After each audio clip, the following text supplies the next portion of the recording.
Hey everybody, this is Dr. Cara from the Animal Wisdom Circle and drcaragubbins.com, and this is my way of saying Happy Easter to you and sharing the animals with you, the ones that I feel are associated with this time of year, with this practice, and with the energy and the intention behind this holiday.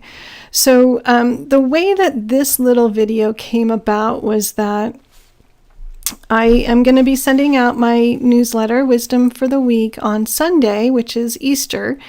And as I was preparing and thinking about it, I just felt like I wanted to do something different. I just didn't want the usual, just a blog about something. I wanted something a little bit special that was acknowledging what's going on in the world. And I wanted to bring that special little spark of something that happens in my corner of the world where we get to share the wisdom of the animals with our lives. And in the process, we get to know more about ourselves, more about the whole planet, more about the animals, and really honor the interconnectedness of all of us on planet Earth. So I decided that I wanted to share Easter messages from the animals.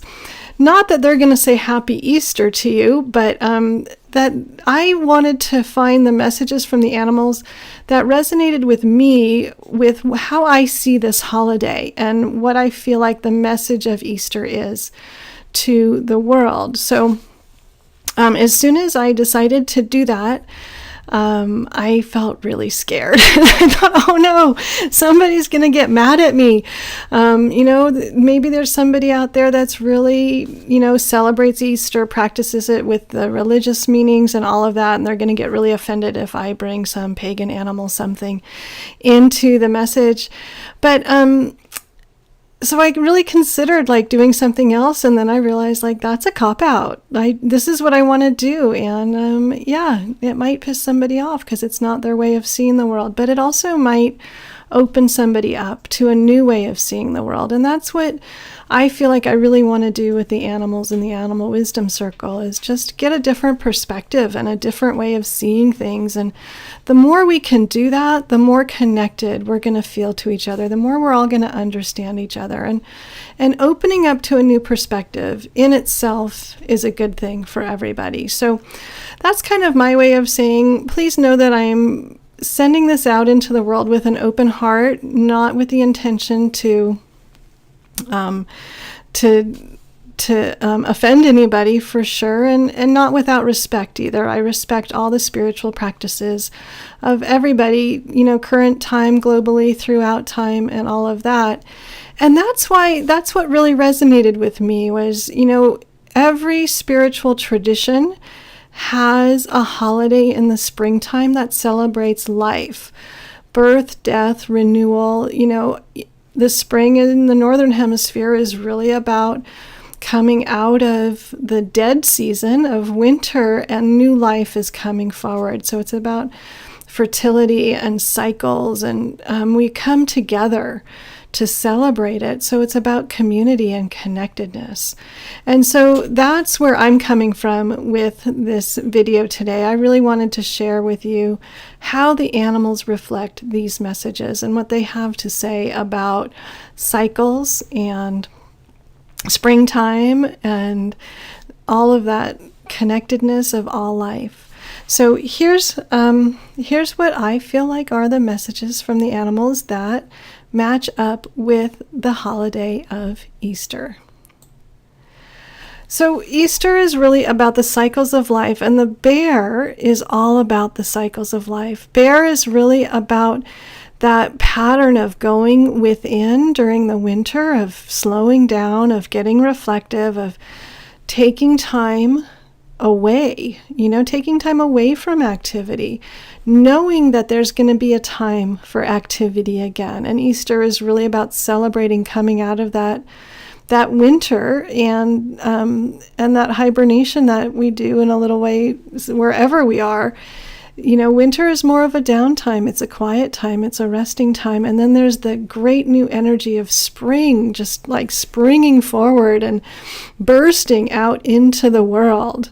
And the bear comes out of hibernation and comes out into the world with spring and new babies, and the cycle of life continues. And so let's celebrate the cycles in our lives that are continuing, that we have every year, the cycles of the seasons, the cycles of the holidays, the celebrations, all of the things that are cyclical in our lives.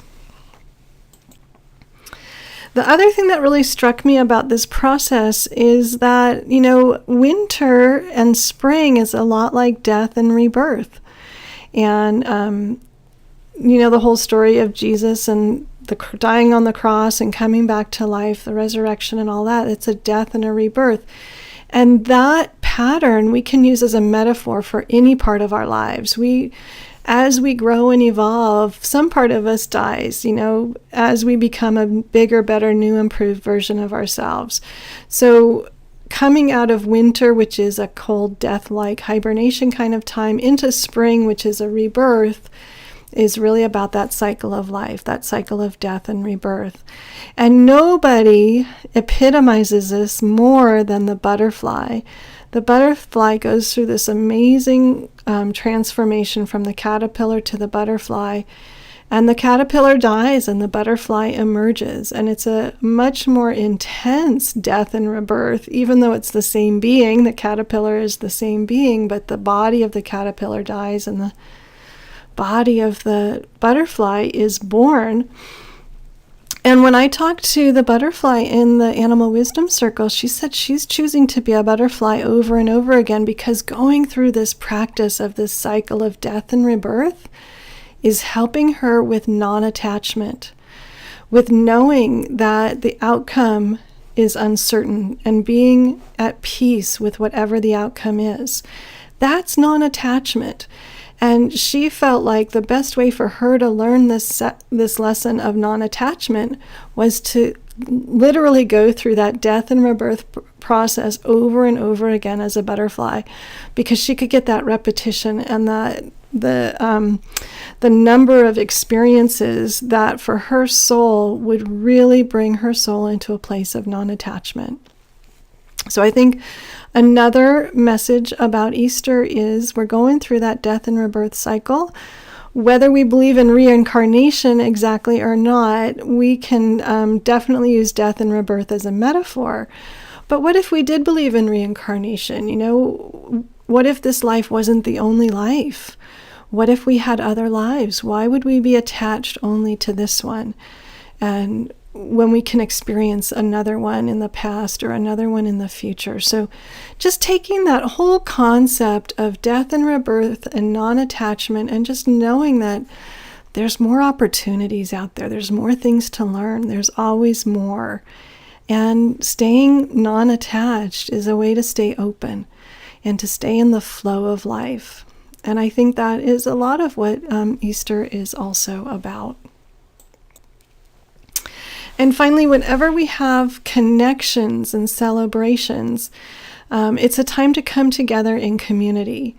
And Dragonfly is so much about living your niche, living in your community, being part of your community, and doing your piece. To me, Dragonfly really epitomizes the beauty of having your community and the place where you fit in, but it also fits into the bigger picture.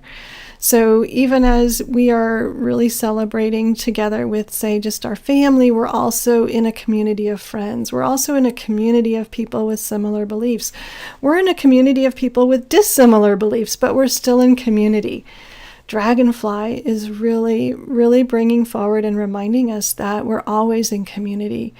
And there's so much more to the world when we can live our niche and live our lives fully with who we are and where we are and who we're connected with.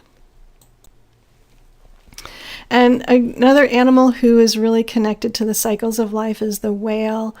And what I love about the whale is any of the deep diving animals, the penguin, the whale, the dolphin, the seals, all of those animals, they all are about diving into ourselves. And so as we dive into ourselves and we remember that we're experiencing the cycles of life, the cycles of season, birth, death, death, rebirth, whatever, we're connecting with that really ancient primal part of us, that more animal part of us that is part of nature, that's connected to nature, that lives on the scale of nature.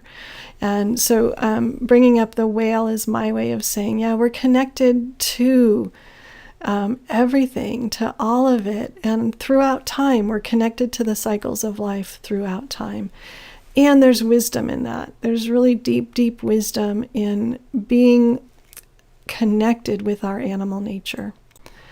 And of course, the peeps. The peeps are a huge part of my Easter experience. For me, it's really about the chocolate, the jelly beans, and the peeps. So just to bring a little bit of playfulness to the whole thing, let's not take ourselves too seriously. I will be sharing my Easter with peeps of every color, just like I share my life with peeps of every color. Every spiritual orientation, every gender orientation, every gender identification. It's the variety and the diversity that make life so rich. So let's celebrate that peeps aren't just yellow anymore. Let's celebrate that peeps are every color of the rainbow, just like people, just like animals, just like everything in our world. So I just wish you a very happy Easter, a happy spring. I hope that this connection with the animals helps you deepen into your celebration of the cycles of your life, the community in your life, and the things that bring a smile to your face and that bring you joy, whether it's people or peeps. It's all good. Just celebrate who you are and who you're with and the beauty of the world around you. Have a very happy Easter.